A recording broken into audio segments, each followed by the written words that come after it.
네, 나머지 문제 제가 이제부터 설명드리겠습니다. 네, 먼저 공지사항 몇 가지 말씀드리고 넘어갈게요. 오늘 오늘 데이터베이스고요. 토요일 날 이제 뭐 아시겠지만 토요일 날 수업을 하게 된 이유는 내일 명품 모의고사 보기 위해서입니다. 그래서 저희는 선능점으로 가시면 돼요. 3층에. 네. 그래서 혹시 모르시는 분들 혹시 계시면 여기 저희 강의장 안내 이렇게 있거든요. 강의장 안내 선능 아지트 찾아가시면 됩니다. 선능 아지트.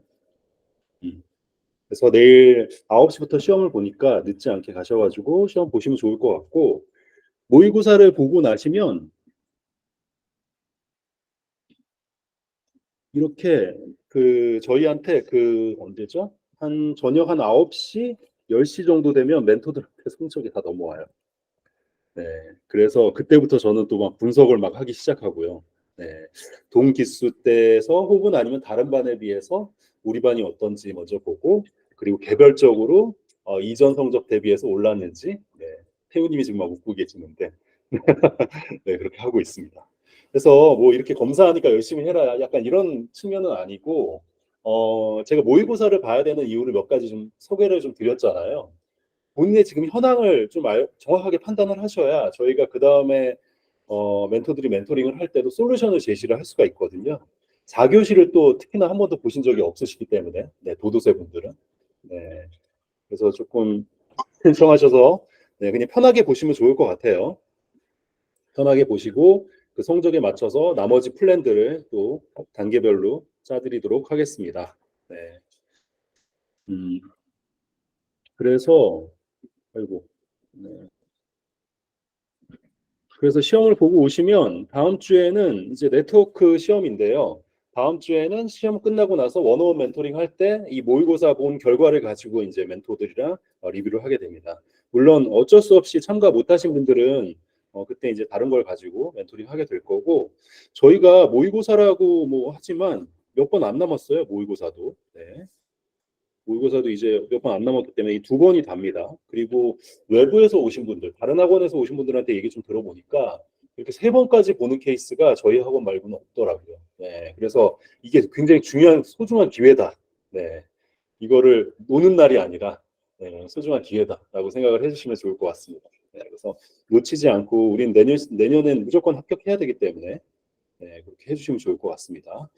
그래서 오늘은 아까 말씀드린 대로 12시 30분까지 제가 이제 해설을 빠르게 좀 진행하고요. 2시부터 이제 그 강의를 진행할 텐데요. 네트워크 특강을 1시간 정도 하고 희망자에 한해서 멘토링을 진행할 예정입니다. 그래서 멘토링도 체크를 해주시면 좋을 것 같아요. 시간이 없어서 바로 네, 주간 모의고사 해설 들어가도록 하겠습니다.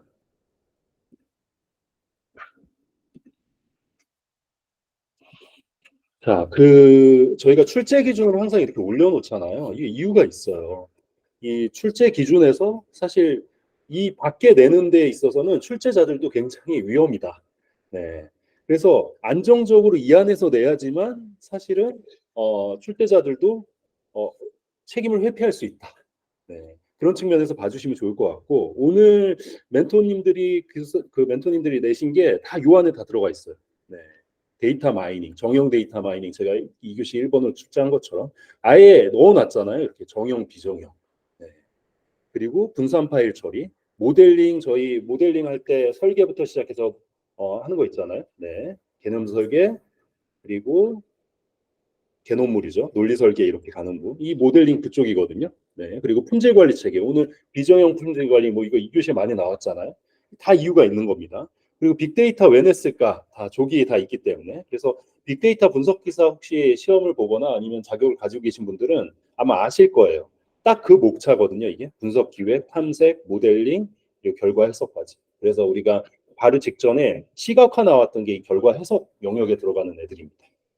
네. 그리고 그 결과 해석에 또 우리 이제 모델링 하고 나면 평가하잖아요. 평가도 이 결과 해석 안에 들어가는 애들. 네. 그래서 그런 측면이라는 거 봐주시면 좋을 것 같고요.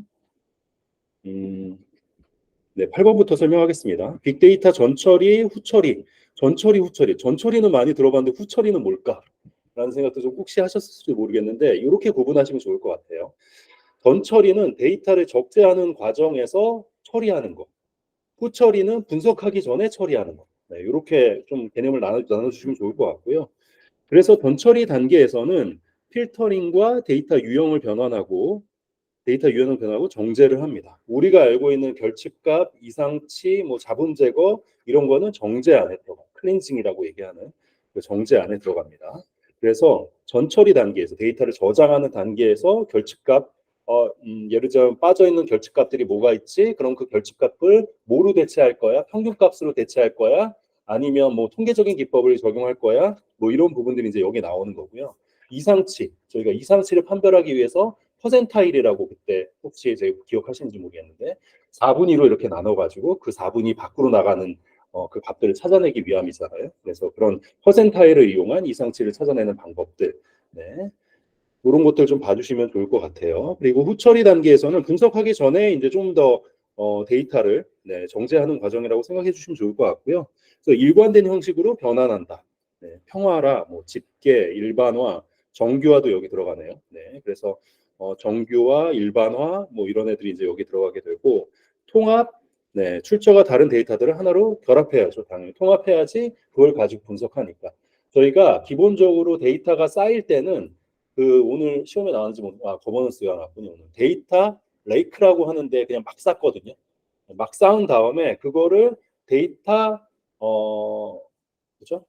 데이터 웨어하우스나 그리고 조금 더 분석하기 위해서 데이터 마트 이렇게 세분화해 오면서 그 다음에 이제 그 데이터들을 분석하기 좋은 용도로 이렇게 조금 모아놓는 부분들이 있는데 봐주시면 좋을 것 같고 여기서 이제 차원 축소가 여기 들어가네요. 네.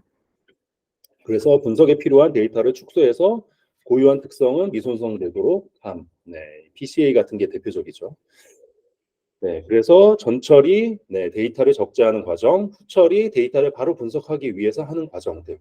그런데 대표적인 거로는 이제 전처리 과정에서는 정제, 결집값, 이상치 처리하는 게 있고, 후처리 과정에서는 변환 통합도 있긴 하지만 일단은 축소, PCA, 우리가 알고 있는 PCA가 여기 들어간다. 라고 이렇게 관점을 나눠서 좀 인지하셔도 좋을 것 같습니다. 데이터베이스 이상현상이잖아요. 네. 그래서 이 이상현상은 삽입, 갱신, 삭제. 네. 삽입하는데 원하지 않은 데이터들까지 삽입이 되는 경우. 나는 사실은 학생 정보만 업데이트 하려고 하는데 교수 정보까지 업데이트되고 이런 거죠. 갱신 이상은 어, 한 튜플이라는 거는 그 이 라인이라고 보면 좋을 것 같은데 이제 그거를 넣었을 때 정보에 모순이 생기는 현상이에요. 네. 그래서 예를 들자면 한 라인을 일단 업데이트를 좀 했는데 다른 라인에는 그대로 그 값이 남아 있다든지 예를 들자면 하나의 과목 번호를 바꿨는데 똑같은 과목인데도 불구하고 코드가 다른 데는 업데이트가 안 돼 있다든지 뭐 이런 업데이트 이상 현상들이 있고요. 삭제 이상은 내가 원하지 않은 정보들까지 삭제하려고. 예. 예를 들자면 저는 교수 정보만 삭제하려고 하는데 여기 보면은 학과나 과목 번호까지 다 삭제가 되는 네, 이런 상황들 혹은 아니면 나는 성적만 좀 삭제를 하고 싶은데 교수까지 삭제가 되는 이런 이상 현상들을 해결하기 위해서 나온 게 이제 정규화 과정을 거치게 되죠. 그래서 이제 정규 해결 방안은 정규화이고요. 무손실 분해. 네, 여기 정규화의 그 핵심 특징은 무손실 분해입니다. 네, 이거 봐주시면 좋을 것 같아요. 데이터베이스 저장 측면에서 파일, 데이터베이스, 블록체인을 비교하시죠. 이건 사실 2교시형으로 나왔던 건데 제가 일단 1교시형으로 좀 출제를 해봤고요. 우리가 파일 형태로 저장할 수도 있고 데이터베이스 안에 데이터베이스 DBMS라고 하는 그 툴을 사용해서 저장하는 방법도 있고 최근에는 이제 블록체인 방식으로 저장하는 방식들이 있어요. 그래서 파일 같은 경우에는 컴퓨터에서 파일이나 자료를 쉽게 발견할 수 있도록 파일 자체를 저장하는 거죠. 그래서 불연속 할당 부분들이 있고 뭐 연속 가능한 할당 부분들이 좀 있고요. 데이터베이스는 여러 사람이 공유해서 사용할 목적이에요. 우리가 데이터베이스의 특징이라고 할 때 통저 운공 맞나요? 네, 그렇게 외우잖아요. 네. 그래서 통합하고 저장하고 운영하고 공유하는 이런 어떤 특징들이 있는데 데이터베이스가 그런 특징들을 가지고 있는 겁니다. 블록체인은 트랜잭션을 기록하는데 이 트랜잭션을 복사해서 여러 노드들한테 하는 거라고 생각하면 될 것 같아요. 데이터베이스라는 건 어느 한 곳에 물론 분산 저장하기도 하지만 뭔가 이거를 중복해서 저장을 하지 않는데 이 블록체인이라는 건 일단은 우리가 트랜잭션이 하나가 뭔가 업데이트가 되면 네, 그 업데이트가 됐다는 거를 서로 합의 알고리즘을 통해서 증명해주고 그 증명된 데이터를 각각의 전체 노드에 분산해서 복제하는 네, 이런 과정들을 거치게 되잖아요. 그래서 이런 구조적인 차이가 있다라는 부분들 좀 알아두시면 좋을 것 같고 일단 블록체인은 분산해서 중복 저장한다라는 부분이 일단 데이터베이스라는 큰 차이점이라고 봐주시면 좋을 것 같아요. 네. 그래서 뭐 저장 구조, 네, 저장 구조는 아까 방금 설명드린 대로입니다. 파일 자체로 저장하느냐, 아니면 비트리 형태로 데이터베이스는 저장을 하느냐, 아니면 이 트랜잭션을 실제 해싱하고 해싱해서 구조니 머클트리 형태로 저장을 한 다음 이전 블록에 여기 있을까요? 네, 여기 이전 블록에 그 해시된 그거와 이제 사실은 같이 해싱해가지고 저장한다든지 이런 이제 체인 형태로 저장이 되는 부분들이 좀 다르죠. 블록체인 같은 경우에. 그리고 종류는 뭐 이거는 그냥 참고해 주시면 될 것 같아요. 네, 데이터베이스 같은 경우는 저희가 알고 있는 종류들이죠. 오라클, 뭐 MySQL 이런 애들. 하지만 블록체인은 비트코인이나 이더리움 이런 애들이 들어갑니다. 접근 제어도 한번 봐주시면 좋을 것 같고요. 데이터 처리 속도를 보면 일단 파일은 그냥 뭐 이렇게 뭐 사실 그냥 파일 자체를 저장하는 거기 때문에 매우 빠르죠. 네. 그리고 실제 데이터에 쓰는 시간과 데이터베이스의 처리 시간이 존재하기는 하지만 상대적으로 블록체인에 비해서는 빠릅니다. 네, 데이터베이스도. 그런데 어쨌든 아까 그 블록체인 같은 경우에는 중간에 이 트랜잭션이 유효한 트랜잭션이야라는 합의를 해야 되잖아요, 먼저. 네, 그렇기 때문에 상대적으로 긴 시간이 필요한 부분들이 있습니다. 네, 삭제 관점에서의 비교 뭐 이렇게 봐주시면 좋을 것 같고 저장 단위 파일, 컬럼 테이블 그리고 원장, 블록 단위 네, 뭐 어려운 거 없을 것 같아요. 그리고 생성 방식은 파일은 시스템 드라이버 통해 API 형식으로 하고 데이터베이스는 DDL 네, 뭐 이런 어떤 언어들을 써서 생성된 테이블에 테이블을 생성하거나 네, 뭐 이렇게 하죠. 구조를 만들거나 블록체인은 합의 알고리즘 뭐 이런 것들을 통해서 이제 하게 되고요. 트랜잭션 처리, 생성 블록의 크기 뭐 이런 거는 좀 보시면 좋을 것 같고 블록체인 같은 경우에는 약 1메가로 제한하는 부분들이 있어요. 네. 그래서 각 블록체인은 비트코인의 경우 약 1메가로 제한을 하고요. 생성 블록의 크기를 이더리움 같은 경우에는 상대적으로 20kB에서 30kB라고 얘기를 합니다. 뭐 최대 1메가바이트까지 가능하고요. 그래서 이 블록의 크기가 제한이 되어 있기 때문에 이 필요 없는 것들은 또 분리해서 저장하고 뭐 이런 부분들이 좀 있습니다. 뭐 데이터 중복, 공격 이런 것들을 한번 읽어보시면 될 것 같아요. 네. 과적합. 네, 과적합은 이렇게 봐주시면 좋을 것 같아요. 훈련 데이터에서는 최적의 성능을 내지만 실제 데이터에서는 성능이 떨어지는 현상이에요. 테스트 데이터가 아니라 실제 데이터입니다. 네. 그래서 실제 데이터에는 성능이 떨어지는 현상이에요. 그래서 예를 들자면 여기 그림이 이렇게 있는데 오늘 그림도 잘 그려주신 분들이 있으세요. 이렇게 데이터가 퍼져 있으면 이게 막 정말 이렇게 꼬불꼬불 이렇게 돼 있잖아요. 네, 이렇게 꼬불꼬불 되어 있다는 건 사실은 차원이 굉장히 여러 차원으로 되어 있는 거예요. 다차원으로 되어 있는 거예요. 우리가 선형 같은 경우에는 2차원으로만 표현할 수 있잖아요. X, Y로만. 근데 이게 이렇게 되면은 사실 이제 다차원으로 가게 되는 거고요. 그렇죠. 어, 그 X 제곱으로 가게 되는 거고. 근데 이게 다른 데이터가 여기 중간에 하나가 왔다고 할게요. 그러면 이거를 여기 뭐 데이터가 밑에 하나가 있다라고 하면 이걸 설명하기 굉장히 어렵겠죠. 네, 그래서 그런 부분에서 훈련 데이터에만 최적화된 현상을 과적합이라고 얘기합니다. 발생 이유는 모델 측면, 뭐 데이터 측면 이렇게 나눌 수 있어요. 모델 측면은 차원 하원의 저주, 차원이 너무 많은 거죠. 네. 그래서 저희가 그 신경망 같은 거 하면 그 X 값을 입력 값으로 들어가는 것들이 이제 다 차원이라고 생각해 주시면 될 것 같아요. 네. 그리고 우리가 그 왜 전에 독립 변수 그리고 종속 변수 이렇게 했잖아요. 그 독립 변수들이 다 차원입니다. 네. 그 모델의 복잡도가 당연히 복잡하면 네, 그 훈련 데이터면 최적화되겠죠. 네. 그리고 바이어스, 베리언스, 트레이드 오프 이런 것들이 있고 노이즈에 민감하게 반응한다든지 이런 것들이 있고요. 데이터 측면에서 보면 데이터가 주로 적을 때 좀 많이 생겨요. 네. 그리고 데이터가 분류가 잘못될 경우 이렇게 좀 생기기도 합니다. 해결 방안으로는 드롭아웃 일부 인공신경망 학습할 때 저희가 노드들이 막 있잖아요. 네, 그래서 그거를 풀리 커넥티드라고 해서 전체 노드를 다 연결해가지고 하는 방법도 있긴 하지만 일부 노드는 그냥 꺼버리는 거죠. 네, X 표시해서 끄는 게 이제 드롭 아웃이라고 생각해 주시면 될 것 같습니다. 레귤레이제이션은 이제 그 규제화라고 하는데요. 상대적으로 덜 중요한 변수의 가중치 0 또는 근사조정치에서 모형 복잡도 혹은 아닌 단수화한다고 합니다. 이게 L1 규제화랑 L2 규제화 있어요. 네, 그래서 이거 L1, L2 정도는 여기 써주시면 조금 더 그래도 이 사람이 알고 있나 이렇게 좀 생각할 수 있거든요. 그래서 L1, L2 이렇게 뭐 라쏘 회기 이렇게 얘기를 하거든요. 회기 방정식에 할 때는. 그리고 퓨처 익스트레션 이거 이제 퓨처라는 게 사실 변수잖아요. 네, 입력 변수가 많은 경우 변수의 속성을 묶어서 제2 파생 변수를 만든다든지 네, 이런 거죠. 네, 파생 변수라는 건 우리가 뭐 A와 B가 있는데 A, B 더하면 뭐 C 네, 이렇게 해가지고 아예 이제 변수 자체를 하나 더 만든다든지 셀렉션은 내가 선택을 하는 거죠. 네, 그래서 덜 중요한 변수를 제거하는 거예요. 그래서 이 변수를 제거하는 방법에도 전진 제거법, 후진 제거법 뭐 이런 게 있어요. 그래서 앞에서부터 좀 제거를 쭉 하고 한다든지 아니면 개별 변수로 이렇게 좀 보면서 한다든지 아니면 이걸 하이브리드 형태로 진행한다든지 이런 부분들이 있습니다. PCA는 뭐 알고 계시다시피 잡음 제거하고 차원 축소하는 거죠. 네. 크로스 밸리데이션, 추가 데이터 확보 이런 부분도 넣어주시면 좋습니다. 네, 오컴의 면도날 네, 한번 읽어보시면 될 것 같아요. 네, 그래서 단순할수록 좋다. 네, 단순할수록 진실일 가능성이 높다. 우리도 사람도 그렇잖아요. 뭔가 막 설명해봐. 그럼 막 주저리 얘기하면 오히려 거짓말일 가능성이 높잖아요. 네, 근데 눈빛이 굉장히 예리하면서 한마디 딱 압축해서 얘기하면 저 사람 진실인 것 같아. 약간 이런 생각이 있는 것처럼 우리도 이제 뭔가 표현을 할 때 굉장히 단순하게 표현할 수 있으면 그게 내가 알고 있는 지식일 수 있는 가능성이 많습니다.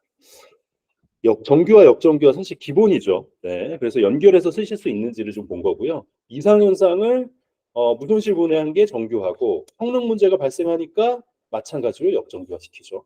이렇게 하다 보니까 적을 게 너무 많아요. 그렇죠? 이 오정규화까지 적으려고 하니까 적을 게 좀 많은데 사실 이거를 좀 압축해서 그렇다 하더라도 적어 주셔야 하고 일단 꼭 들어가야 되는 건 무손실 분해 이런 애들 있잖아요. 이상현상. 왜 하는지. 역정규화 같은 경우에는 절차가 꼭 들어가요. 대답안이 꼭 들어가요. 네.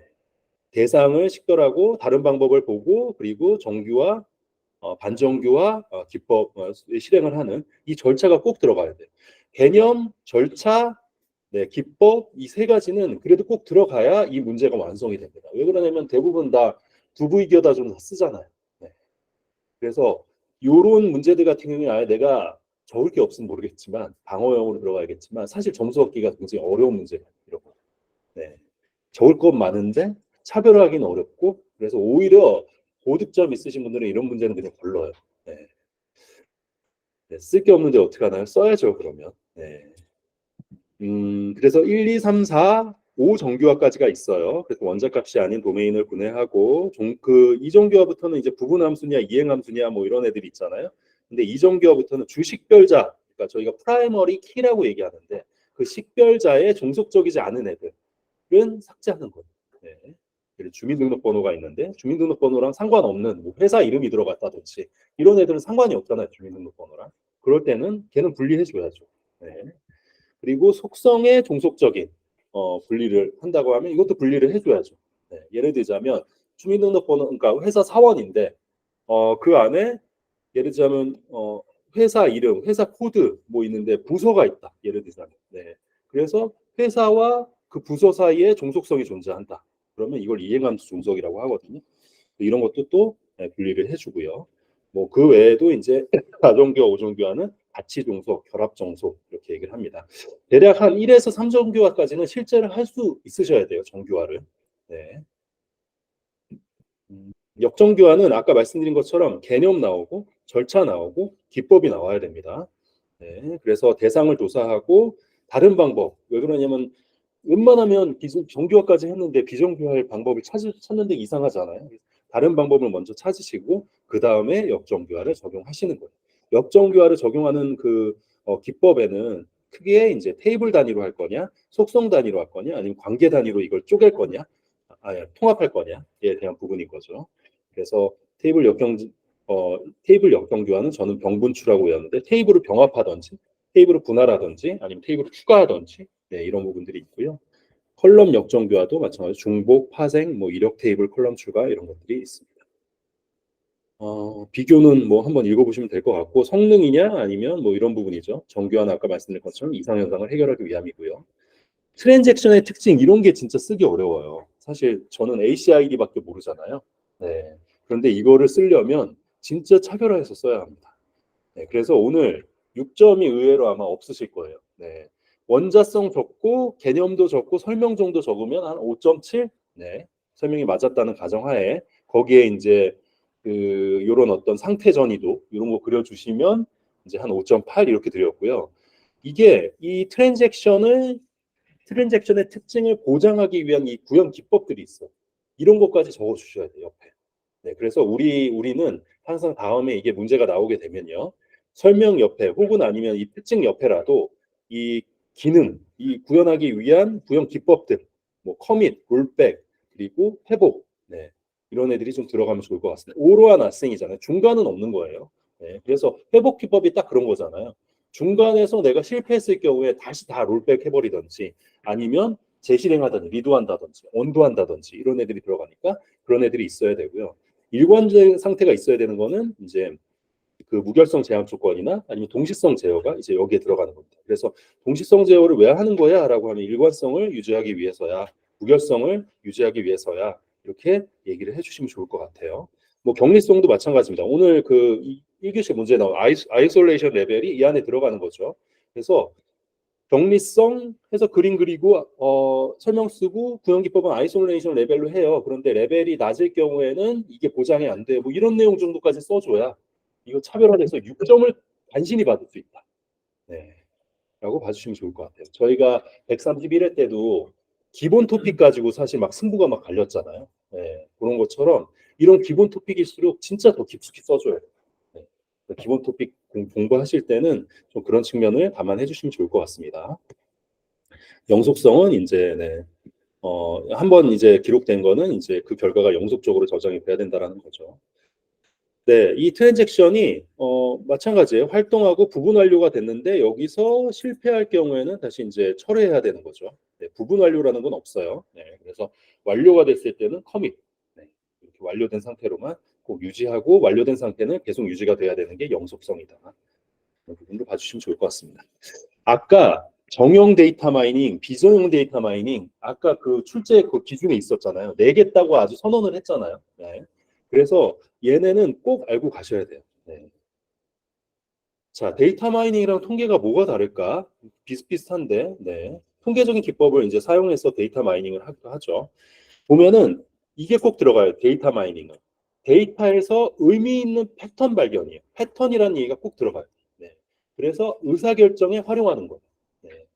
패턴이라는 얘기가 꼭 들어가야 됩니다. 통계는 가설이나 가정을 근거로 모집단은 이럴 거야라고 이제 우리가 샘플링을 해가지고 결과를 도출하는 방법이죠. 그래서 차이점을 보면 가정이 없어요. 데이터의 가정 없이 가설이 없는 거죠. 이제 분석을 해봤더니 아 기저귀를 사면 맥주를 같이 주문하네 이런 것들 패턴을 발견하는 거죠. 네, 이게 연관 분석이 여기 안에 들어가잖아요. 텍스트 마이닝, 뭐 오피니언 마이닝 이런 애들이 좀 들어가기도 하고요. 모형에 따라 좀 견고한 이제 결과들을 제공할 수 있는 겁니다. 통계는 가정 가설 기반, 뭐 가설에 대한 검증 목적, 기초 통계 다별량, 뭐 시계열 분석, 분석 기법들, 통계 분석 기법들이 여기 다 들어가겠죠. 그래서 이런 차이점들이 있다라는 거 봐주시면 좋을 것 같고 정형, 비정형, 네, 정형 데이터 마이닝은 똑같이 이제 패턴을 뭐 발견하는 거겠죠. 네, 그런데 대용량 이게 아까 위에서 이제 설명이 됐지만 정형 데이터를 통해서 얘는 하게 되는 구조적으로 구조화되어 있는 그런 데이터를 통해서 그 안에서 데이터 마이닝을 통해서 패턴을 발견하는 거라고 생각해 주시면 좋을 것 같고요. 이 비정형 데이터는 일단 클렌징 과정이 들어가요. 네, 우리가 비정형 데이터라는 건 이런 거예요. 막 우리가 좀 이따 오피니언 마이닝도 나올 텐데 어디 쇼핑몰에 들어갔더니 후기들이 막 들어가 있어. 네. 그럼 그 후기 안에 막 사람 이름, 뭐 제품명 막 다 쓸 거잖아요. 그거 구조화되어 있지 않잖아요. 네. 그럼 그것들을 정리하려면 분석하려면 어떻게 해야겠어요? 얘를 구조화된 걸로 다시 만들어 줘야겠죠. 내가 원하는 키워드만 추출을 한다든지 그런 것들이 이제 크게 차이가 나는 거예요. 정형은 이미 이 우리가 얘기하는 그 엑셀 테이블로 들어가는 애들이 네, 예를 들면 주문 정보 이런 애들. 그러면 주문 시간, 뭐 거기에 주문 안에 메뉴들 뭐 이런 것들 다 들어가는 거겠죠. 네. 그런데 이제 비정형 데이터는 그런 게 아니다. 음성 뭐 이런 거 어떻게 할 수가 없잖아요. 그런 차이가 크게 있다라는 걸 가지고 들어가고요. 기법에는 정형은 분류, 군집, 뭐 연관 분석 이런 애들이 들어가고 비정형은 텍스트, 사회 연결만 분석, 웹 마이닝, 뭐 오피니언 마이닝 이런 애들이 들어가는 겁니다. 그래서 전통적으로는 이제 정형 데이터 마이닝을 주로 했는데 최근에는 비정형 데이터들이 많아지면서 대략 한 80%가 비정형 데이터라고 얘기를 해요. 네, 그래서 이런 데이터를 많이 하죠. 절차도 좀 다릅니다. 왜 그러냐면 이제 뭐 준비, 가공, 기법적인 검증 이런 게 정형 데이터라고 하면 비정형 데이터는 꼭 전처리라는 게 들어가야 돼요. 아까 우리 전처리 봤잖아요. 네. 전처리 안에 뭐 그 데이터를 변환하고 그 안에 이상치, 결측치 이런 애들 그리고 데이터를 내가 원하기 좋은 애도 이제 후처리를 통해서 분석하기 좋은 용도로 변환하고 통합한다든지 이런 애들도 필요하고 네. 뭐 평가는 뭐 보시면 될 것 같습니다. 정밀도, 재현율이고 이쪽은 오분류 계산. 자, 오피니언 마이닝을 그냥 딱 생각했을 때 그냥 후기 분석, 네, 리뷰 분석 이렇게 생각하시면 될 것 같아요. 쇼핑몰의 리뷰 혹은 아니면 우리가 그 영화 같은 걸 보고 나면 거기에 이제 이 영화는 재밌어요. 뭐 이런 애들 있잖아요. 네. 그런 분석이라고 생각하시면 될 것 같아요. 소비자라는 뭐 그 고객이나 혹은 아니면 사용자죠. 사용자가 SNS 채널 뭐 저희 뭐 페이스북에 글을 막 올렸어요. 그럼 글을 올린 거죠. 그럼 저장이 될 거잖아요. 그럼 이 저장된 데이터를 가지고 분석하는 거예요. 네. 그래서 분석하고 뭐 평가하고 이렇게 해가지고 그 안에서 뭐 평가된 상품명이라고 하는데 이거는 그 쇼핑몰이라고 보면 좋겠네요. 네. 그래서 예를 들자면 내가 어디 여행을 다녀왔는데 그 여행의 후기를 호텔의 후기를 남기면 이 호텔은 뭔가 전반적으로 깨끗하고 직원들은 친절하고 뭐 이런 거죠. 그렇게 해서 이런 것들을 요약해 가지고 전달하는 거예요. 네. 그래서 1단계는 문장을 팩트에 근거한 문장과 글쓴이의 의견을 뭐 구분해서 문장으로 구분한다. 네, 오피니언이니까. 네. 그리고 당연히 글쓴이에 들어간 문장을 포지티브와 네거티브 문장으로 구분을 한다고 합니다. 이렇게 해가지고 뭐 형사, 부사 이거를 형태소 분석해가지고 형태소를 다 이렇게 분할을 해주거든요. 네. 그래서 이 이후에 3단계에서 진행하는 게 뭐 생략이 되어 있긴 하지만 이런 어떤 불용어들, 은, 뭐 만, 이런 애들 이렇게 쓰지 않는 애들 이런 애들 불용어들을 다 제거를 또 해줘요. 네. 그런 다음에 이런 것들을 모델을 막 돌려가지고 이게 긍정인지 부정인지를 판단하게 됩니다. 긍부정은 우리가 그 긍부정 이렇게 긍정 부정을 할 때 쓰는 모델이 뭐가 있을까요? 머신러닝 거기서 나오는 지도학습에 범주형으로 구분할 때 긍정 부정이잖아요. 둘 중에 하나 남자 여자 개 고양이 네. 네? SVN도 뭐 될 수 있죠. 네. 그리고 뭐 로지스틱 회계 분석이나 이런 애들도 이제 그 안에 들어갑니다. 그래서 여기서 제가 뭐 여쭤보고 싶은 건 어쨌든 범주형으로 분류하는 거다. 네. 수치형이 아니다. 예측하는 게 아니잖아요. 네. 그런 애들을 같이 떠올려 주시면 좋을 것 같아요. 왜 그러면 모델을 통해서 결국에는 이걸 알아내거든요. 긍정인지 부정인지. 네, 텍스트 마이닝이랑 오피니언 마이닝은 사실은 뭔가 그 의견이 들어가겠죠. 리뷰나 사용자가 원하는 정보를 빠르게 분석하고 유의미한 정보를 지능적으로 유추한다. 제품에 대한 평가가 긍정인지 부정인지를 보는 거예요. 제가 그 판매자가 있는데 내가 무슨 판매를 했어. 근데 이게 긍정 데이터들이 올라오고 있는지 부정 데이터들이 올라오고 있는지를 빠르게 보기 위한 마이닝 기술이죠. 텍스트는 구조화되고 있지 않은 그냥 텍스트를 그냥 자동적으로 정보 추출해서 분석하는 거예요. 이것도 마찬가지로 뭐 패턴, 새로운 정보를 발견하는 거죠. 근데 의견이냐 아니냐 예, 이런 부분이 큰 차이다라고 봐주시면 좋을 것 같아요. 그래서 절차에도 의견이 들어간 문장을 구분하는 저희가 말뭉치라고 얘기하거든요. 전문 용어로는 코퍼스라고 얘기하는데 이 의견이 들어간 문장을 구분해 가지고 와서 그 리뷰를 다 하나씩 하나의 그 문장으로 만들어 가지고 그거를 가지고 훈련을 하게 됩니다. 음, 네, 넘어가고요. 네, 그리고 32분이네요. 네, RDBMS, NoSQL, 네, 뭐 RDBMS가 정형이고 NoSQL은 비정형, 약간 이렇게 봐주시면 좋을 것 같아요. 그래서 NoSQL은 전통적인 관계형 데이터베이스와는 달리 유연한 데이터 저장 모델이 가능한 거예요. 파일 형태로도 저장 가능하고 글 전체를 통째로 저장하는 것도 가능하고요. 아까처럼 우리 리뷰 분석 같은 거 하잖아요. 리뷰를 통째로 그냥 저장할 수도 있는 거예요. 그런데 관계형 데이터베이스는 컬럼과 또 로우가 있잖아요. 거기에 그 컬럼에 맞는 데이터들을 구조화해서 넣는 거예요. 네. 그래서 뭐 학생이다, 뭐 학생 코드, 뭐 학생 이름, 뭐 나이 이렇게 다 구조화해서 들어가게 되는 거죠. 비교를 하면 특징은 우리가 알고 있는 RDBMS는 ACID의 특징이 있고 NoSQL은 빅데이터의 특징 중에 베이스라는 게 있어요. 베이지컬리 기본적으로 활용이 가능하고 소프트 스테이트 상태가 일반적으로 안 맞을 수 있어. 하지만 결국에는 이게 논리적으로 맞아. 일관성이 있어라는 부분이죠. 그래서 스키마 리스라는 게 NoSQL의 큰 특징이고요. 종류는 몽고DB 뭐 이런 애들이 있고 몽고DB인가요? 이게 아마 1교 시험으로 나왔었던 것 같은데. 그리고 장점은 스케일아웃을 이용해서 빠르게 대량의 데이터를 처리가 가능하죠. 그냥 막 저장하니까. 테이블 안에 항목 볼 거 없이 그냥 막 넣는 거예요, 얘는. 그래서 그 구조적으로 보면 컬럼 패밀리 뭐 또 뭐 있죠? 도큐먼트, 키 도큐먼트. 네, 맞아요.